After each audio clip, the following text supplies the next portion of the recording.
Society calls him a monster and a wicked destroyer. Historically, the dragon found residence in the Burning Mountain because he played the role of guardian over the region. Before people began fearing him, Valkar became a dragon that the people of the valley venerated for safeguarding them. People now fear his name because his heart burns in mad rage together with vocalized regret. During his past, Valkar shared an unbroken bond with the villagers who resided in his peaceful home valley.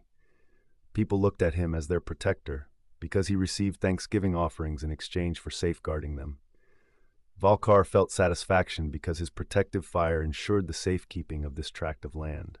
Lyra from the local village served as Valkar's closest companion because she became his friend since she was the chief's daughter.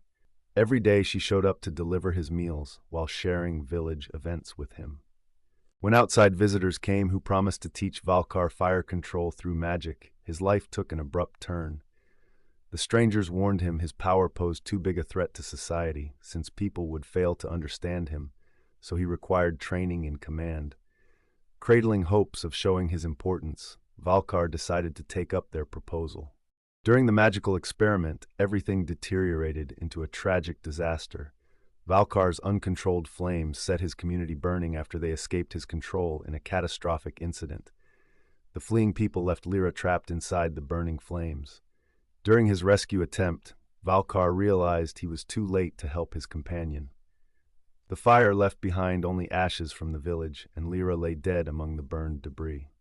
After his guilt consumed Valkar, he escaped to the burning mountain, wondering to keep a lifetime promise of causing no more harm. Following the destructive accident, the townfolk considered him a horrific creature who destroyed things. After using fire to defend himself previously, it transformed into a devastating punishment. Valkar experienced multiple years of mourning, which eventually evolved into unrestrained anger.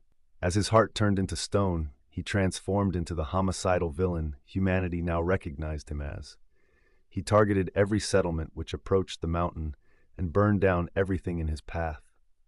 Since he failed at saving the world, he dedicated himself to destroying everything it contained.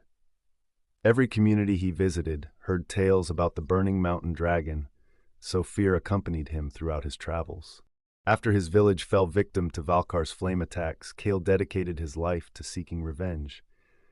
The fire that burnt his family remained in his mind, so he determined killing the dragon would end his suffering. Using his sword fashioned from a celestial body, Kale took initiative to confront Valkar. During Kale's route, he stumbled across Mira, the aged woman, telling him the actual enemy wasn't the dragon. She declared, "The burning energy that flows through his body originates from different source. Before you start fighting, you should seek truth first." When consumed by rage and emotional turmoil, Kale rejected her teaching. Valkar exemplified pure evil for Kale, who made up his mind to destroy him. After Kale climbed to the peak of the burning mountain, he discovered Valkar stood there waiting. The dragon's eyes burned brightly because of centuries of absorption of pain. Valkar repelled Kale with a simple blast of fire after the young king attempted revenge. Valkar gazed down at him while his voice conveyed sorrow. "Hongdu distresses you to destroy me just as you intend to dispatch the rest, but you will not succeed." The furious Kale shouted toward the dragon as his rage consumed him. "You destroyed all the things I loved. You deserve to die." Valkar paused. His anger weakened as pain suddenly emerged in his gaze. "I know," he said softly. "I deserve nothing but death." At that moment, Kale was totally bewildered by the dragon's statement. Through Valkar's eyes, Kale observed the inner suffering that afflicted him. Mira's words echoed in his mind. Strikes without experiencing the truth become powerless. Kale stood motionless while holding his sword until he asked, "What happened to you? Why are you doing this?" Through broken speech, Valkar showed Kale how the outsiders betrayed him with their lies about his fire being cursed. He battled with himself to tell Kale about his failure to protect his people, while knowing that destructive actions would not prevent his emotional pain. Valkar revealed heartfelt remorse when he explained, "I was supposed to defend them, but I failed. I failed her." "You were never responsible for the disaster," Kale managed to say despite his ongoing annoyance. "They used you." Valkar's heart softened. The thought crossed my mind that the world would gain value by my leaving. I was wrong. When Kale realized Valkar did not represent the real enemy, Kale extended an opportunity to restore Valkar's honor. You can stop the destruction.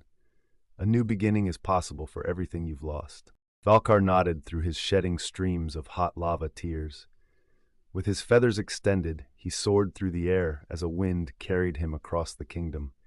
His flames no longer brought destruction this time around. The fire he had started previously grew into a healing force, which restored life to his burned villages. After his redemption, Valkar abandoned his quest for vengeance. He decided to save the land by using his life lessons instead of regulated flames. After leaving the valley, he visited the site where his hometown previously existed. Despite the darkened soil, many plants started to sprout as rejuvenation took hold. Valkar maintained guard duty, which now included the purpose of protection rather than fighting. Standing nearby as they watched the destruction, Kale understood redemption doesn't always require retribution, but a proper comprehension of facts. They would construct everything again alongside one another as Valkar saved his ruined territory. Peace approached the burning mountain dragon through rebuilding rather than through the act of destruction.